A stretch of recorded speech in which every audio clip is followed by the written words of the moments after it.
Simple cooking with Moumita রান্না করে সবাইকে স্বাগত। আজকে আমি বানিয়ে দেখাবো যে জিনিসটা, তার আগে আপনাদেরকে এইটার নাম বলতে হবে। দেখি তো, কমেন্টে লিখে দেখান তো কে কে জানেন এই পিঠেটার নাম। হ্যাঁ, ঠিকই শুনেছেন, এটা একটা পিঠে, তাল দিয়ে তৈরি হবে। তো আপনারা বলতে থাকুন কমেন্টে, আর আমিও আপনাদের দেখাতে থাকি কিভাবে তৈরি করলাম। প্রথমে দুটো বেলি গুড়ের ডালা কড়াইয়ের মধ্যে ঢেলে সামান্য একটু জল দিয়ে দিলাম। এরপর এই গুড়টা গলিয়ে নিতে হবে নারকেলের পুর করার জন্য। কিছু কিছু খাবারের সাথে মানুষের জীবনের কিছু কিছু স্মৃতিও থাকে। আমার জীবনেও এই এই পিঠেটার একটা স্মৃতি আছে। এই পিঠেটা আমি আমার মায়ের কাছ থেকে নয়, বরং শিখেছি আমার পাড়ার এক ঠাকুমার কাছ থেকে। বিয়ের পরেও নয়, বিয়ের আগে। আগে যখন আমাদের বাড়িতে ফোন ছিল না, আমরা এসটিডি বুথে যেতাম ফোন করতে সবাইকে। সেই বুথেরই যে ঠাকুমা ছিল, যাদের বাড়িতে এই বুথটা ছিল, সেই ঠাকুমাই আমাকে এই পিঠেটা বানিয়ে একদিন খাইয়েছিলেন। তো খেয়ে তো দারুণ লেগেছিল, আমাকেও খাইয়েছিলেন, আমার মাকেও খাইয়েছিলেন। তো নারকেলের ইয়েটা দিয়ে দিলাম, কুড়ে দিয়ে দিলাম নারকেলটা। আর নারকেল কম ছিল বলে আমি একটু চালের গুঁড়ো দিয়েছি জলে গুলে। এরপর 2 কাপ বাটির মধ্যে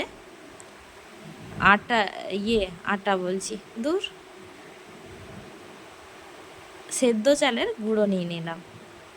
এই আগের দিনে আমি আটা বলার কারণে আমাকে এক বোন কমেন্টে লিখেছিল যে চালের গুঁড়ো বলে, আটা বলে না। তো সরি, ভুল হয়ে গেছে আমার। এরপর নুন দিয়ে দিলাম, কিন্তু আমি শুনেছি অনেক জায়গায় অনেকে চালের আটাও বলে। তো সেই ঠাকুমা কিভাবে বানিয়েছিল আমি পিঠেটা খেয়ে জিজ্ঞাসা করতে তিনি আমাকে পুরো প্রসেসটা বলেছিলেন, এবং আমার মাও বাড়িতে একবার বানিয়েছিল। তো দারুণ খেতে লেগেছিল তখন। তো এই যে স্মৃতি আপনাদের সঙ্গে আজ শেয়ার করলাম। তো এই যে 2 কাপ সেদ্ধ চালের গুঁড়ি আর 1 কাপ আতপ চালের গুঁড়ি, তার সাথে অল্প সামান্য একটু নুন আর আটাটা, এই চালের গুঁড়োটাকে মেখে নিতে হবে পুরো আটার মতো করে। আর অল্প অল্প করে পাল্পটা মিশিয়ে দিতে হবে। এতে কিন্তু একদম হড়বড় করবেন না, অল্প অল্প করে আটাটা মিশিয়ে যদি লাগে তো সামান্য একটু করে করে জল দিতে থাকবেন। আর এটা খুব বেশি পাতলা হবে না, মাখা মাখাই থাকবে। তাই জলটা একটু বুঝে দিতে হবে, যে পরিমাণ আমাদের চালের গুঁড়ি আছে সেই পরিমাণই আমাদের জলটা দিয়ে দিয়ে আস্তে আস্তে আটার মতো করে মেখে নিতে হবে। বেশি পাতলা হবে না এটা। এই রকমভাবে মেখে নিয়ে রেখে দেবো 15 মিনিটের মতো এটা রেস্টে। ততক্ষণ আমার মনে হয় আমার যে নারকেলের পুরটা সেটাও তৈরি হয়ে গেছে। আর আমার চ্যানেলের ভিডিওগুলি যদি আপনাদের ভালো লেগে থাকে তো অবশ্যই লাইক, কমেন্ট, শেয়ার আর সাবস্ক্রাইব করতে একদম ভুলবেন না। শেয়ার করে দেবেন নতুন বন্ধুদের কাছে, যাতে আমার পাওয়া প্রত্যেকটি ভিডিও তারা পেয়ে যায় আপনাদের মাধ্যমে, এবং তারা শিখে, নতুন নতুন ভিডিও শিখে তারা আরও সবাইকে জানাতে পারে। আর নতুন গৃহিণী যারা, তাদের তো খুবই উপকারে লাগবে।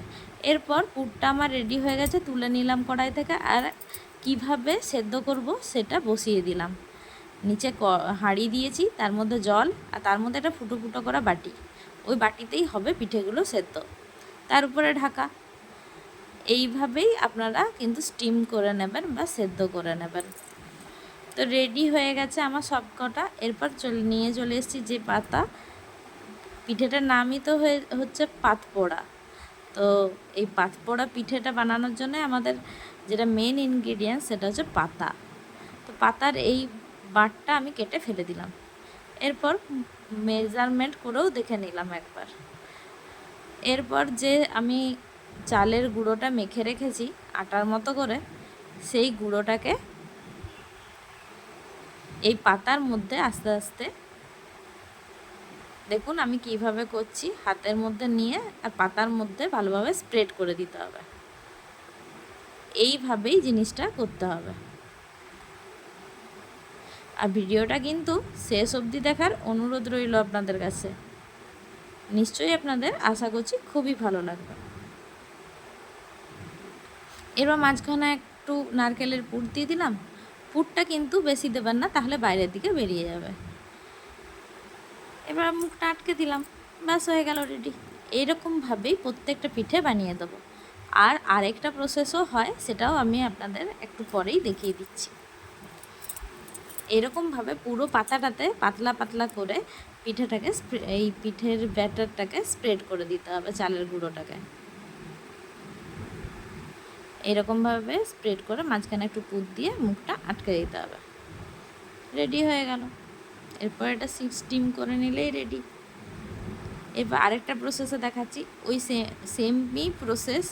পাতলা পাতলা করে একটু স্প্রেড করে নিতে হবে পাতার মধ্যে, মাঝখানে পুর দিয়ে আরেকটা পাতাতেও এরকমভাবেই লাগিয়ে নেব, নিয়ে দুটো পাতাকে একসঙ্গে জয়েন করে দেবো। দেখুন আরেকটা পাতাতেও লাগিয়ে দিচ্ছি। হাতে একটু জল নিয়ে নিয়ে পাতাতে লাগাবেন, তাহলে কিন্তু ভালো তাড়াতাড়ি আটকে যাবে। এই যে আরেকটা দিক নিয়ে পাতাটার মধ্যে আটকে দেবেন। এইগুলো অনেক বড় বড় হয়, মাঝখান থেকে কেটে কেটে আপনারা পরিবেশন করতে পারেন।